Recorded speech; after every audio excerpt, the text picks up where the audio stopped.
Bienvenue sur un Yeti à la loupe, le podcast de la HET Pro. Bonjour à tous, on est content de vous retrouver sur un Yeti à la loupe, c'est Naomi et Bunty. Salut Bunty. Salut Nao, comment tu vas ? Je vais très bien, merci, et toi ? Très bien, merci. Est-ce que tu peux nous dire qui on retrouve aujourd'hui pour ce podcast Un Yeti à la loupe ? Aujourd'hui, on retrouve David Bouillon, qui est professeur à la HET Pro. Il va nous parler un peu de la spiritualité de façon générale, mais aussi de ce que l'on vit ici à l'école.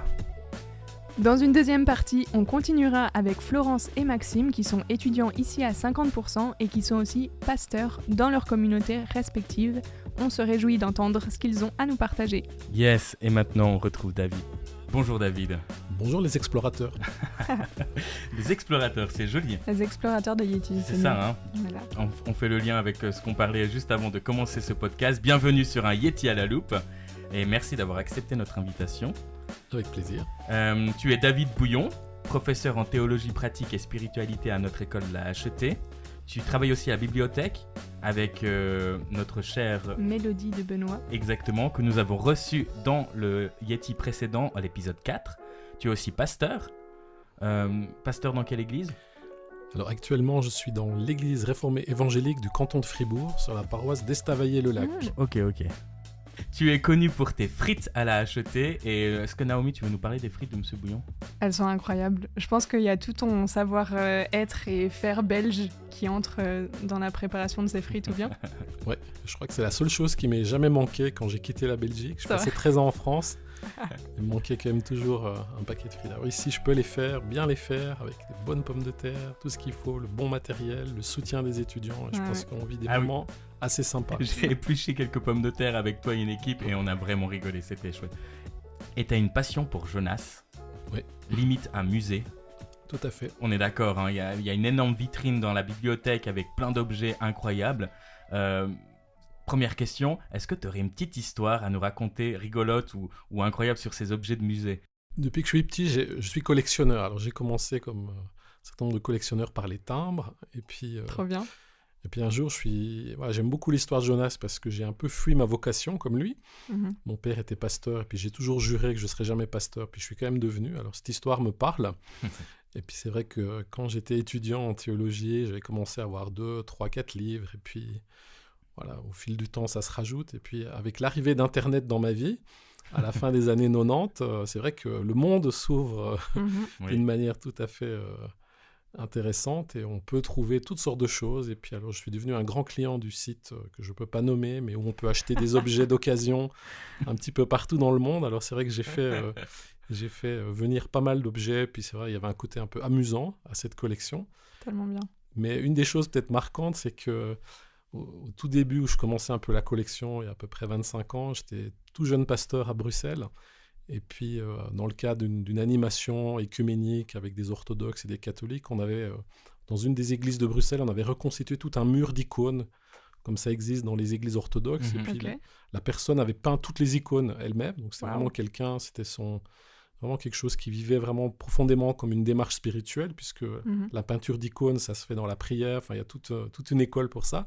Et puis comme ça, incidemment, je lui dis, tiens, est-ce qu'il y a des icônes sur Jonas ? Je lui dis que je m'intéresse un petit peu à l'histoire.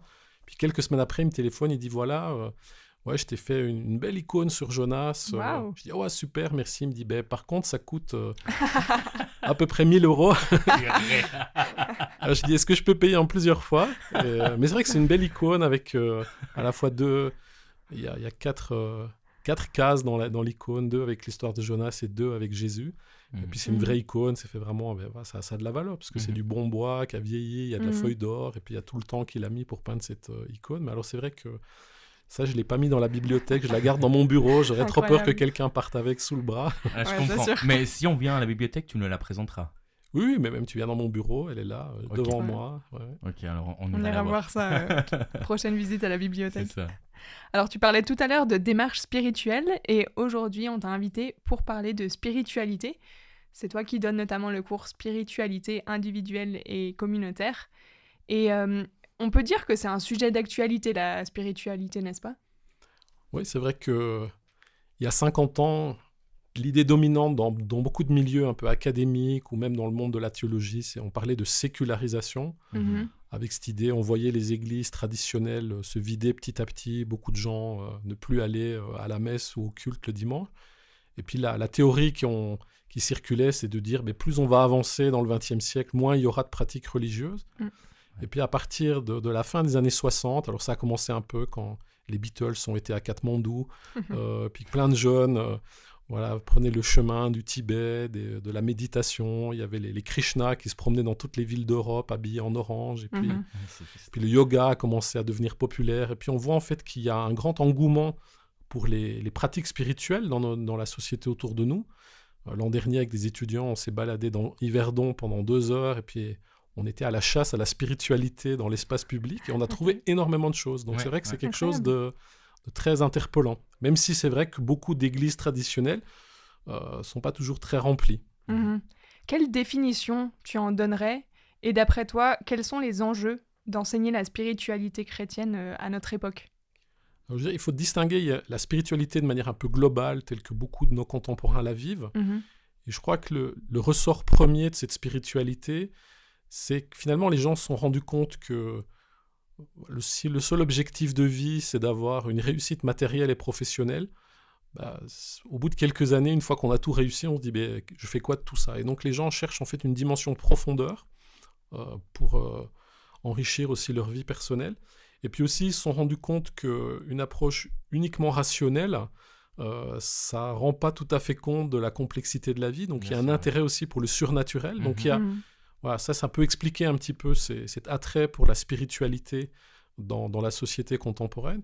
Et puis quand on se place d'un point de vue plus chrétien, puisque c'est ça que moi j'enseigne la spiritualité chrétienne, pas les spiritualités diverses et variées qu'on côtoie aujourd'hui. La spiritualité chrétienne, c'est quelque chose qui est ancien, parce que finalement, tout le message biblique est un message spirituel. Le peuple d'Israël, c'est un peuple qui est appelé pour être un peuple de prêtres, donc pour vivre une forme de spiritualité. Le christianisme naît aussi d'une expérience spirituelle qu'est la Pentecôte, et puis on voit tout au long des siècles, il y a toujours eu une spiritualité, alors avec des formes variées. Ça a été les pères du désert, les premiers moines, certains mystiques, le mouvement piétiste dans le protestantisme, le pentecôtisme, les charismatiques. Donc on voit c'est assez foisonnant, mais en même temps on peut trouver un élément qui est commun, c'est que la spiritualité biblique et chrétienne, et ça je le souligne beaucoup dans les cours, c'est que c'est une spiritualité qui accepte que Dieu est Dieu et que nous sommes des créatures. Donc il y a une dimension de dialogue.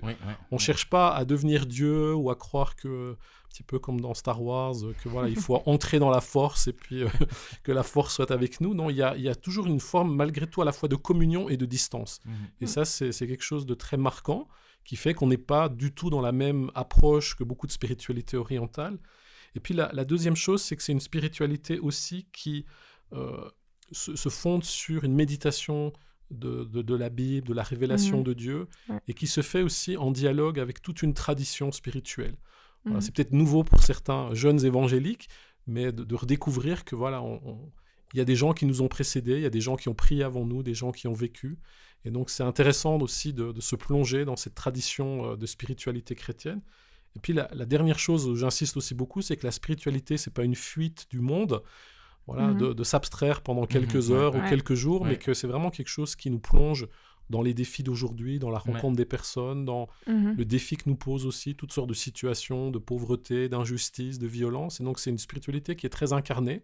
Alors là aussi, on n'est pas les seuls. Il y a les bouddhistes aussi, ils parlent beaucoup de la compassion. Donc des fois, on peut se retrouver, mais en même temps, j'essaie de bien souligner ce qui fait la spécificité d'une spiritualité qui se nourrit de la Bible, qui se fonde aussi sur la Trinité, le Père, le Fils, le Saint-Esprit. C'est des éléments qui sont importants à développer dans le cadre des cours. Est-ce que d'après toi, il y a des passages bibliques en particulier qui vont symboliser de manière spécifique la spiritualité ou peut-être l'illustrer?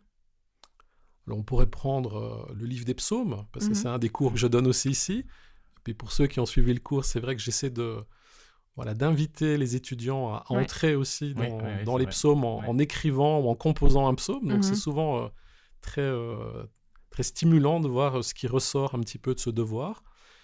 Je les oblige aussi à mémoriser des psaumes. C'est une manière aussi d'intérioriser cette parole de Dieu.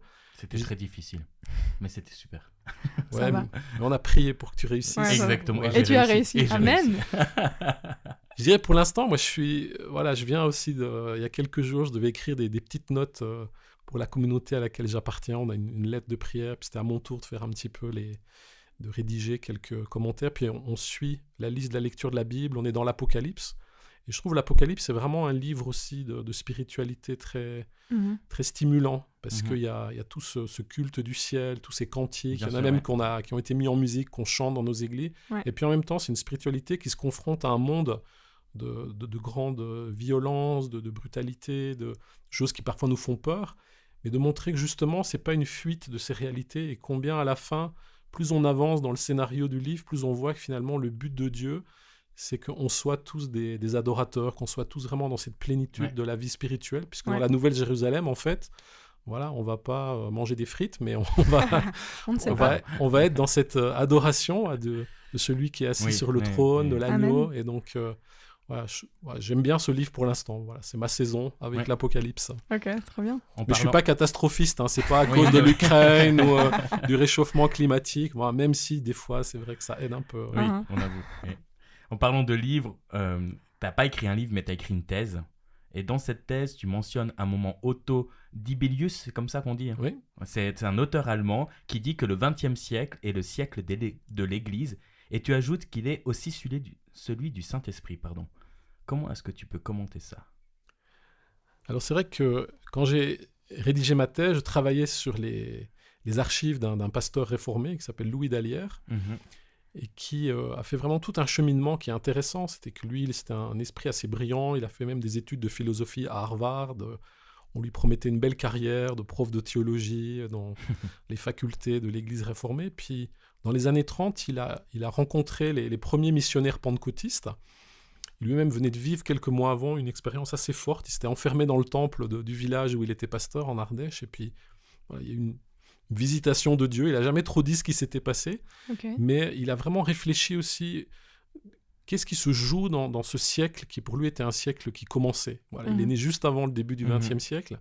Il a vu dans sa jeunesse la Première Guerre mondiale, il a vu un bouleversement rapide de la société, puis à l'âge adulte, la Deuxième Guerre mondiale, la persécution des Juifs, la bombe atomique. Et alors c'est vrai qu'on peut faire une lecture très pessimiste du XXe siècle, se dire c'est un siècle où tout fout le camp, où la brutalité humaine, la cupidité humaine prend des proportions qu'on n'a jamais vues. Et puis au contraire, il se dit mais c'est aussi un siècle où Dieu travaille.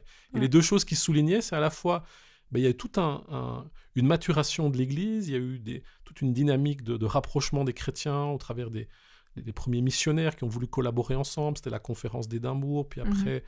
le conseil œcuménique des églises, la prière pour l'unité, et puis tout un travail aussi de collaboration, de proximité, et puis de dire en même temps, c'est un siècle où on n'a jamais autant parlé du Saint-Esprit, pas seulement à cause des pentecôtistes ou des charismatiques, mais aussi même dans le domaine de la théologie, de redécouvrir en tout cas dans nos églises protestantes, catholiques, évangéliques, ce que peut-être l'église orthodoxe avait plus gardé, mais qu'on ignorait, que Dieu est aussi quelqu'un qui œuvre pas seulement dans les cœurs, mais œuvre aussi dans le monde de manière globale au travers de son esprit. C'est pour ça que j'insiste un peu dans le cours sur ces deux dynamiques, parce qu'elles nous portent encore aujourd'hui. À la fois à la HET, on est une école qui rassemble un petit peu toutes sortes de dénominations du monde protestant, et je pense qu'on vit une belle expérience, et c'est un vrai défi. Et puis en même temps, on sent qu'il y a un même esprit qui nous porte. Il y a quelque chose, même si on est très divers les uns et les autres, il y a quelque chose comme ça qui... Et on voit que ces deux dynamiques fonctionnent bien ensemble. Qu'est-ce qui est mis en place, tu parles de cette école, qu'est-ce qui est mis en place à la HET Pro pour développer un peu la vie spirituelle de chacun, mais aussi la vie spirituelle communautaire ? Alors, je pense que la première chose qui vaut la peine d'être soulignée, c'est que quand moi, on m'a recruté comme enseignant, en début 2017... Pour les frites. Pardon. Ils ne savaient pas ça, non. Mais on m'a dit, voilà, tu vas enseigner la théologie pratique et la spiritualité. Et c'est vrai que c'est quelque chose d'assez nouveau, en tout cas dans le monde protestant évangélique, qu'on intègre une réflexion dans des cours sur la spiritualité. Quand moi j'ai fait mes études de théologie dans une faculté protestante à Strasbourg, la spiritualité, c'était pour tes soirées ou tes week-ends. C'était ta vie privée. Voilà. Alors après, on faisait de la théologie, il y avait de l'histoire du christianisme, mais on n'intégrait pas vraiment cette dimension la spiritualité. Et je trouve que ça, c'est la première chose qui est marquante, c'est que ceux qui ont imaginé le programme des cours se sont dit la spiritualité, c'est quelque chose qui peut s'enseigner. Mhm. Voilà. Alors après, on ne fait pas que l'enseigner. Je pense que la spiritualité, c'est quelque chose qui doit se vivre aussi. Oui, oui. Et pour le vivre, il y a plusieurs choses. D'abord, dans le cadre du cours de première année sur la spiritualité, on va 2 jours dans une communauté de sœurs protestantes. Alors, pour beaucoup d'étudiants, c'est une grande découverte, Oui. parce que beaucoup ne savent pas qu'il y a des bonnes sœurs protestantes, mais surtout de découvrir leur vie quotidienne, qui est centrée sur les temps de prière, sur la liturgie. Donc, on vit ça de manière concrète. Après, on en pense ce qu'on veut, on n'aime pas, ça, chacun est libre. Oui, bien sûr. Et puis ensuite, on a dans la semaine de cours, on a des temps de culte. Ouais. Et je pense que c'est important de le souligner, c'est des temps de culte qui sont libres. Il Mhm. n'y a pas d'obligation d'aller à ces temps de culte. Voilà, on encourage vivement, des fois on vous saoule un petit peu avec ça, mais il y a Non, quelque jamais. chose de liberté. Et puis on a cette petite pause après, quand on finit la matinée à midi 10, de midi 15 à midi 30, on a ce qu'on appelle la respiration spirituelle. Donc un petit moment où on va lire un psaume, un petit passage de l'évangile, et puis c'est conduit par un des enseignants ou par ou une étudiante, et puis on vit ce temps un peu de pause, de respiration, d'arrêt, de réflexion, et c'est une manière finalement d'inculquer dans le cadre des études qu'on a tous besoin finalement de s'obliger un petit peu à avoir des bonnes routines spirituelles. Oui, tout à fait. Ouais, ouais. c'est Parce sûr. qu'après, quand on voit dans beaucoup de ministères, en fait, on fonctionne, on est payé pour être des pasteurs, et puis on a l'impression que parce qu'on lit la Bible dans le cadre professionnel, parce qu'on prie avec plein de personnes, que ça remplace en fait notre spiritualité personnelle.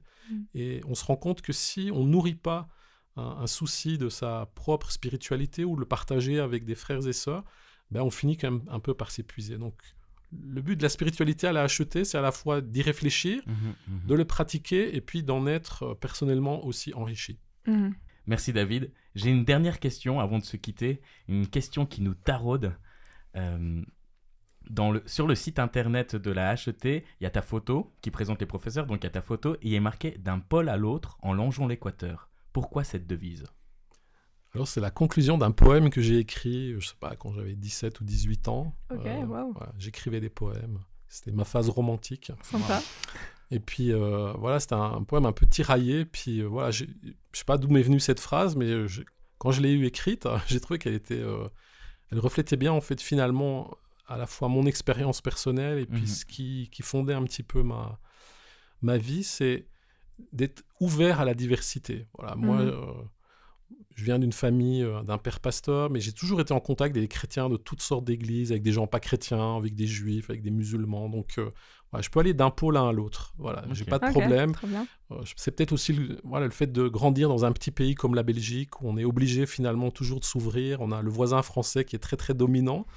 Donc, et je suis assez attentif à ça, qu'on ne s'enferme pas dans sa petite identité. Tout à fait. Ouais. Et puis en même temps, et ça c'est mon côté peut-être très chrétien ou un peu classique aussi, c'est qu'il faut avoir une ligne de conduite, il faut avoir un axe qui nous porte. Et ça, c'est mon équateur. Alors, je vais d'un pôle à l'autre, mais je garde l'équateur. Sinon, on peut se perdre, on peut vivre des choses peut-être pas très édifiantes, mais d'essayer de concilier les deux. Et je trouve que ici aussi à la HET, on fonctionne un peu comme ça. On vous ouvre à beaucoup de perspectives. Il y a un côté très, très riche, très foisonnant. Et puis en même temps, parce qu'on veut être une école qui est centrée vraiment sur des valeurs qui nous viennent de la foi, sur ce que la parole de Dieu nous montre. Donc on a ce côté aussi d'être quand même bien enraciné dans cet axe de la foi. Et je trouve que quand on parvient à intégrer l'aide, alors c'est complètement paradoxal, c'est presque une utopie. C'est un lieu qui n'existe pas. Dans l'espace, ça n'existe pas. Ouais. Mais je pense que dans la vie personnelle, c'est une belle démarche. Ouais. Très beau. Merci pour cette parole de sagesse. Merci. Tu as dit que tu étais très romantique et que tu écrivais des poèmes. Donc tu es marié. Oui. Tu as combien d'enfants ? On a 3 enfants 3 avec enfants. Myriam, mon épouse. Voilà, Myriam. Est-ce que Myriam, tu l'as séduite avec un poème ? C'est une question un peu indiscrète, tu n'es pas obligé de répondre. Hein.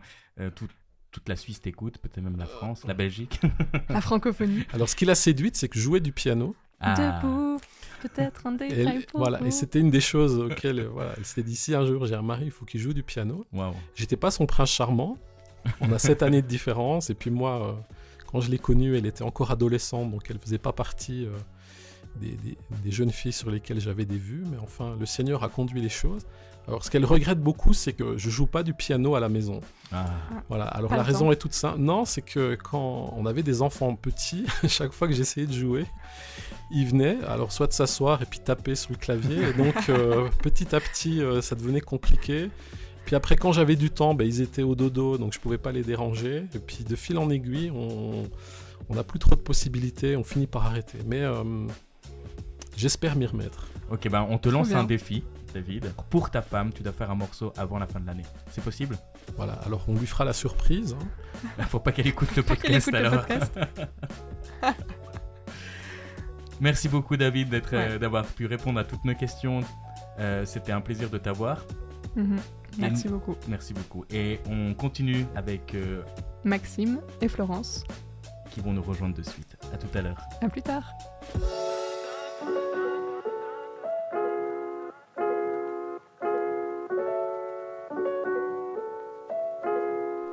Salut Maxime, salut Florence. Salut Hello Bunty, Bunty, hello Nao. Salut Nao. Salut. Vous allez bien? Mais oui, à fond. Ouais, tout bien, merci. Cool. C'est un plaisir pour nous de vous recevoir sur ce plateau d'un Yeti à la loupe pour ce podcast, le 2e de cette année académique. Deuxième déjà. Déjà, hein. Wow. Et on se réjouit de pouvoir partager avec vous. On va commencer avec toi, Maxime. Je voulais te Avec présenter. plaisir. Ouais, En tout cas, c'est un plaisir d'être là. trop cool. Je peux te présenter? Vas-y, J'ai le droit. essaye. Maxime, tu es cuisinier à tes heures perdues. Ouh là là. Je commence déjà. Le vieux fort. dossier. C'est quoi ta spécialité en cuisine? Ma spécialité. Juste pour la petite histoire, ma femme, quand elle m'a choisi, elle s'est dit cool, je vais marier un cuisinier, je vais pouvoir, bien. il va pouvoir cuisiner pour moi. Et en fait, elle a réalisé par après que je cuisine pas beaucoup. Ah mince. Mais Aïe, aïe, ma aïe. spécialité, je pense un des plats que je suis le plus fier, c'est le Gascon Burger. Donc Gascon Ok. comme la région en France. Et en fait, c'est un burger avec un steak haché, le magret de canard, du foie gras, Wow. confit de figue, petite sauce balsamique. Waouh, les Tout ce véganes qu'on ne aime. nous écoutez pas. On va avoir des problèmes. On devrait faire une édition spéciale nourriture une fois. Ah oui, ouais, Parce j'aimerais que bien. Ça j'aimerais marcherait bien. Ok, merci. Avant, tu étais cuisinier, du coup, ce qu'on peut comprendre. Et maintenant, tu fais des études en théologie, C'est ça, mais seulement à 50%. L'autre 50%, tu es pasteur à ICF Bulle, c'est juste? exactement. 40% pour être exact, Ah. mais Wow. Où sont les 10% restants? écoute, j'ai dû diminuer un petit peu mon pourcentage il y a quelques années. Mhm. J'ai jamais osé le augmenter depuis.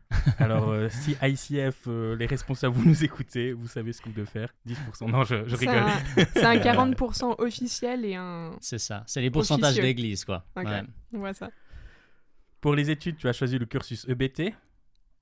Qu'est-ce que ça veut dire? EBT, c'est études bibliques et théologiques. Bien joué. Je le pose à chaque fois aux personnes qui font pour savoir s'ils savent ce qu'ils font dans leur cursus. Non, Ouais, mais quand même, c'est important. Et j'avais une question pour toi. Qu'est-ce qui t'a mené de cuisinier à pasteur? Ouais, alors ça, c'est une très bonne question. C'est vrai que c'est un switch assez atypique, on va Mhm. dire. Mais honnêtement, j'aurais même de la peine un peu à répondre à cette question parce que il n'y a pas un matin où je me suis levé, je me suis dit, et si je faisais pasteur? C'est vraiment plutôt un concours de circonstances, de vie. J'avais envie de me former bibliquement, théologiquement et de travailler Mhm. pour l'Église parce que je suis vraiment passionné par l'Église. Parce qu'en même temps, je suis passionné par Dieu et les gens. Et du coup, l'Église, c'est un peu l'endroit où ça se rencontre. Mhm, tout à Trop fait. bien. Mais je pensais pas forcément être pasteur principal. Et puis au final, un concours de circonstances a fait qu'à Bulle, je me suis retrouvé finalement le seul à pouvoir l'idée ce démarrage d'église. Et puis c'est comme ça que je me suis retrouvé en tant que pasteur. Parce que le cursus de ICF Bulle est assez récent. Oui, exactement. On a démarré avec un connect group il y a 9 ans. Oui, oui. Et puis ça fait 6 ans qu'on est officiellement une église ICF. Ok, très bien. ICF, c'est une église qui vient de Zurich, c'est ça? Ouais, exactement. Ok, Ouais. d'accord. International Mais- Christian Fellowship. Implanté dans tout le monde. Ouais, exactement. Aujourd'hui, c'est un des plus grands mouvements d'église, je crois, en Europe. Et puis c'est Ok. aussi en dehors de l'Europe. Ok, trop bien. Donc toi, tu étais cuisinier et je m'adresse à toi maintenant, Florence. Toi, Mhm. avant, tu étais dans le médical, n'est-ce pas? Oui, tout à fait. J'étais infirmière pendant quelques années et ensuite j'ai pris la responsabilité de mon équipe. Ok, trop bien. Donc une responsabilité de gestion, d'organisation. Voilà. C'est autant prendre soin de l'équipe qui vont prendre soin des patients, mais prendre soin des Mhm. patients et prendre soin des visites, des médecins et d'être là un peu au milieu d'une plateforme pour gérer le tout. Tellement bien. Alors maintenant, tu es aussi pasteur à 50% à la Chaux-de-Fonds. Voilà, exactement. Est-ce qu'il y a des liens entre la gestion d'une équipe d'infirmiers et la gestion d'une Alors, église? complètement. Avant que je comprenne que j'allais devenir pasteur, c'était pas trop prévu. Enfin, pas par moi en tout cas. J'avais l'impression d'être pasteur. Je me disais, mais Ok, en fait, je suis waouh. pasteur dans Trop dans bon. un milieu laïque Mhm. parce que vraiment, ça y ressemble. Mhm. Ok, trop bien. Et du coup, quelles sont un peu les étapes qui t'ont conduite à devenir pasteur? Eh bien, je suis pas sûre de les avoir toutes repérées. Ok. Je sais pas quand Peut-être ça a quelques-unes. je ne sais pas quand ça a commencé, mais quand j'ai fait ma formation de cadre à l'hôpital, quelqu'un donnait des cours de ressources humaines et je trouvais ça tellement bien. Je me suis dit, mais c'est ça que je veux faire. Ok, En fait, c'est enseigner. Et j'ai l'impression d'avoir reçu mon appel d'enseignement à ce moment-là. trop bien. Mais je me disais, mais qu'est-ce que je vais enseigner? Mhm. Parce que les soins infirmiers, ça ne m'intéresse pas. C'est vraiment Dommage. c'est paradoxal, mais je savais que ce n'était pas ça. Et Ok. j'étais à des années-lumière de me dire que ce serait la parole de Dieu. Mhm. Mais ça s'est fait petit à petit quand je suis entrée au conseil de notre église et d'étape en étape, quand j'ai eu des prises de parole et expliqué des petites choses, les gens ont tout de suite donné des retours pour me dire « mais t'as reçu quelque chose ?»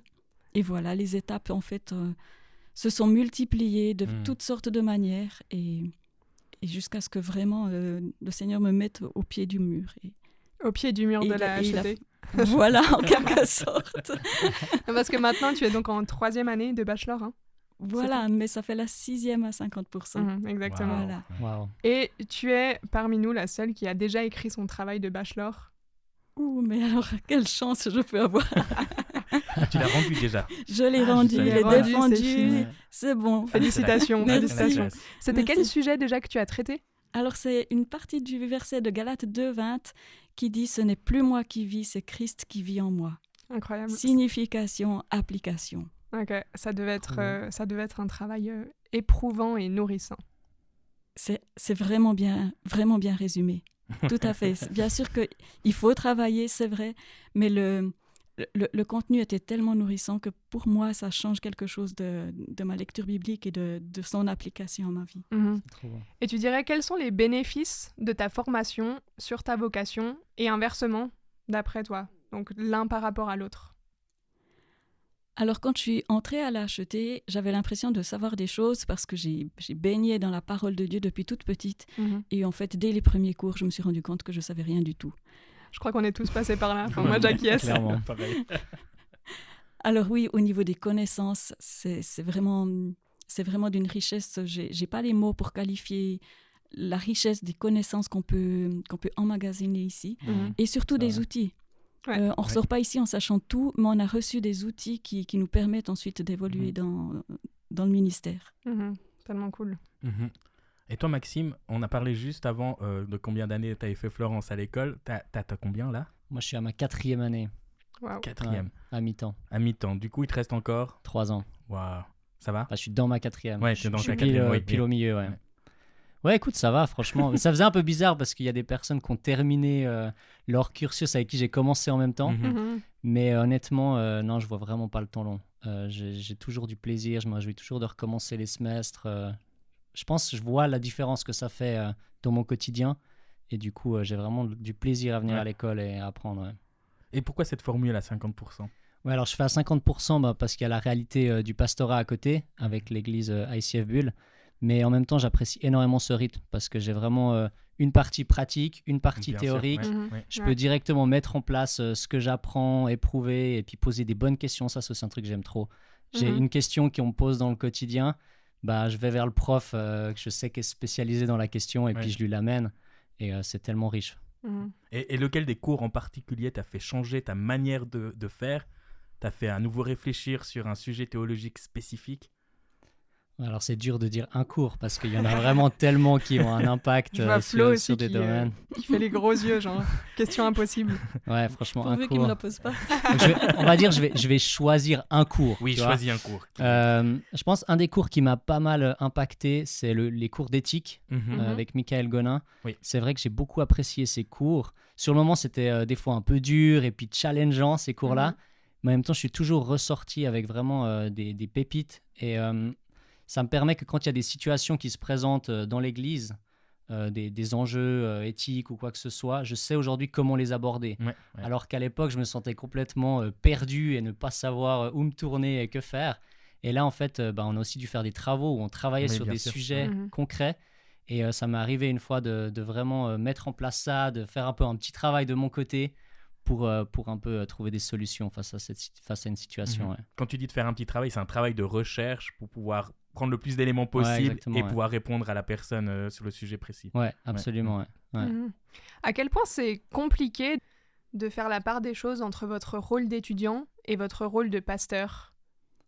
Ça, c'est une bonne question. Bon, je te laisse répondre en premier, Florence, Ok, pour ça apprendre de marche. toi. Alors, je ne sais pas si j'utiliserais le mot compliqué dans le sens où ce qui est bien à la HET, c'est que les cours ont toujours lieu le même jour. Donc, si on est à 50%, par exemple, pendant une année, on sera là les lundis, mardis ou les jeudis et vendredis. Ce qui fait que déjà dans la semaine, tout est bien structuré. Ouais. Et ça aide énormément. C'est ce qui fait que c'est faisable. Après, il faut savoir aussi se protéger. Et là, je rigole parce que j'ai peut-être un peu de mal dans ce domaine-là. Il faut savoir aussi se réserver des plages de congé. Il faut pouvoir gérer quand c'est que je fais des devoirs, quand c'est que je prépare une prédication, quand c'est que je vais faire des visites, etc. Après, il faut quand même savoir un petit peu se débrouiller dans son planning, dans l'organisation. Donc ça demande une certaine sagesse aussi pour l'organisation. Oui, de la sagesse et l'expérience. Maxime, tu dirais... Ouais, je trouve hyper intéressant ce que tu dis sur les jours. C'est vrai que c'est une sacrée aide parce que tu peux structurer ta semaine, donc ça, c'est vraiment chouette. Après, je dirais, c'est challengeant, c'est clair, il faut pas se mentir. Mais en même temps, c'est hyper complémentaire. C'est pas comme si tu faisais une formation dans un job où que ta pratique est pas du tout la même. Donc, en fait, ce que tu fais pour l'église est aussi bénéfique pour tes cours. Et ce que tu fais pour tes cours est aussi bénéfique pour l'église. Donc, il y a comme quelque chose qui se met en place. Et ça, je trouve que c'est quelque chose qui aide énormément... finalement à mettre ces deux choses ensemble. Et pourquoi la HET au final? Parce qu'il y a d'autres écoles de théologie. Alors, bien sûr, il y a l'université en théologie, mais il y a aussi des écoles bibliques qui répondaient pas mal aux études de pasteur. Pourquoi la HET? Je dirais, en tout cas, moi, c'était une réflexion que je me suis posée. Et l'élément que j'avais pas envie, c'était des études à distance. Parce que voilà, je suis quelqu'un seul chez moi, je vais pas réussir à me mettre en route. Peut-être aujourd'hui, avec l'expérience que j'ai acquise, je pourrais aujourd'hui peut-être le vivre, mais à l'époque, vraiment pas. Et du coup, j'avais envie d'être dans une classe avec d'autres personnes, ce besoin relationnel aussi que je venais chercher à la HET. Et puis du coup, c'est pour ça que je suis venu dans cette direction-là. Après, les facultés de théologie, bon, moi, j'ai pas de gymnase, donc j'ai dû rentrer sur dossier et autres. Mais j'aimais ce côté aussi confessionnel et puis un endroit où tu peux vivre ta foi. Et puis j'aime tellement je me souviens de l'examen d'admission quand je suis arrivé, David Richer il m'a dit bon, on va prier. Puis j'étais là, attends, ça me perturbait trop. C'est la chose qui m'a fait du bien à ce moment-là. J'ai trouvé ça hyper cool. Ouais. C'est excellent. Et toi, Flo? Eh bien, pour moi, c'est un petit peu comme Maxime. Ce que j'apprécie surtout, c'est que c'est une école professante, protestante. Ouais. Pour moi, c'est important Professionnalisante. HET pro. Et j'ai encore envie de rajouter confessante, vraiment. Et en fait, quand on vient ici, déjà, le cadre est magnifique. Ça, c'est c'est incroyable. Ça, c'est un sujet de reconnaissance qui se renouvelle de semaine en semaine. Mais les gens qui sont là sont porteurs de la présence de Dieu. Et c'est comme s'il y a une multiplication. Et ça, en fait, ça, c'est pas visible pour les yeux, mais ça nourrit le cœur. Ouais. Et moi, j'apprécie beaucoup cet aspect-là. Maxime, tu parlais tout à l'heure aussi de relationnel. À 50%, vous arrivez quand même à trouver ces relations avec les autres étudiants, sachant qu'il y en a qui habitent même sur le campus? Ouais, franchement, je trouve en fait ce qui est assez fou, c'est que peu importe le groupe de personnes qui sont ensemble, tu peux vraiment rejoindre, aller discuter avec eux, vivre quelque chose relationnellement, et ça, c'est vraiment chouette. Et puis, tu sens que tout le monde a envie de discuter, d'échanger, de partager, autant délirer que des discussions des fois très théologiques, ça dépend. Ça dépend. Pour plus de contenu, il faudra venir discuter avec nous alors. Exactement. Alors, on arrive gentiment à la fin de ce podcast, et d'ailleurs, je crois qu'on a un cours ensemble. Hein. C'est quoi comme cours? Hébreux 3. Hébreux 3. Donc, c'est quoi Hébreux 3? Est-ce que c'est le livre des Hébreux, le 3e livre? Non, c'est le cours numéro 3 pour apprendre l'hébreu à l'HET. Waouh. Du coup, on devient des personnes assez sérieuses en ouais, hébreu. Je vois. Je me souviens quand j'étais en hébreu 1, je me disais waouh, les Hébreux 3, ils sont incroyables. Au final, je suis là, ouais, ça va. Et maintenant, c'est incroyable. Voilà, c'est ça. Non, mais souvent, je t'entends dire je comprends rien. Non, je rigole, j'embête. C'est toi, ça, Vanille. C'est moi. Je vous propose, avant de quitter, un petit quiz. On va Ok. dire 2-3 mots en hébreu et puis vous devez me les traduire. Aïe, aïe, aïe. Ok, Ah, vous êtes incroyable. prêts? Ça, Vas-y, Bara. Créé. Mhm. créé. C'est juste Naomi? c'est juste. Toi, tu fais la juge? Oula, ok. Ok. C'est grosse pression, mais ouais, Ouais. carrément. Je vais aller appeler notre ami Robin Rive. Adonai, Le Ça, Seigneur. c'est le Seigneur. hein. le Seigneur. Il y a d'autres mots pour désigner Dieu? Il y a... Elohim. Elohim, Ouais, qui veut dire Elohim. Dieu. Mhm. Et puis il y a le mot qui ne se prononce pas et qu'on prononce Adonai. Mais c'est Adonai, justement. Bravo, Ouais. c'est ça que je voulais C'était entendre. un Vous avez bien piège. dit. Ouf. Et bon, j'avoue, on le chante quand même dans nos chansons, des fois de louange. hein. Yahweh. Ah, Ouais. Ah, Maxi. Oh, pardon. Ce sera un autre sujet, un autre Yeti à passer à la loupe. C'est ça.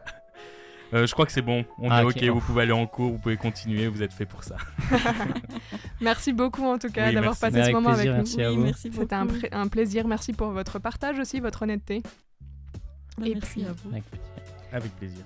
Nous, on se retrouve dans quelques semaines pour un nouveau podcast d'un Yeti à la loupe et on se réjouit de vous retrouver. Bonne suite de journée à chacun. Bye bye, ciao Bye ciao. bye. Ciao. Bye bye. Ciao.